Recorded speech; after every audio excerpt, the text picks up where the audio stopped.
तर मी निघाली होती मणूला आणायला. मणूचा शाळेचा वेळ झालेला होता. तर चला आता मणूला आणायला. लाईट नसल्यामुळे लिफ्ट पण बंद होती आणि त्यामुळेच मग मला पायऱ्याने चालत चालत जावं लागलं. तर त्याच निमित्ताने माझं चालणं पण झालं. आणि आता लहान बाळ असल्यामुळे काही व्यायाम करणं होत नाही आणि कुठे चालायला पण जायला आवडत नाही. म्हणजे वेळच नसतो, त्याच्यामुळे कुठे जाणं होतच नाही.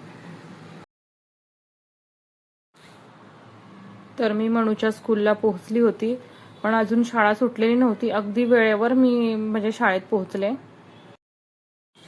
शाळा सुटली नाहीये म्हणून बघा अजिबात गर्दी नाहीये. जर शाळा सुटली असती तर मुलांचा गोंधळ झाला असता. हे बघा मयुरा तिच्या टीचर बरोबर येते, पण तिचं अजिबात लक्ष नाहीये की मी इथं उभी. ती तिच्याच धुंदीमध्ये चालत येते. तर मी मणूला घेतलं आणि आम्ही घरी जायला निघालो होतो. तर तिचं चाललेल्या होत्या गप्पा. तिला कॅमेरा दिसला की लगेच तिचं हाय हॅलो लगेच सुरुवात होतं. ऊन खूप असल्यामुळे मी तिला कॅप पण घालायला दिलेली तिने आणि घातली पण तिने.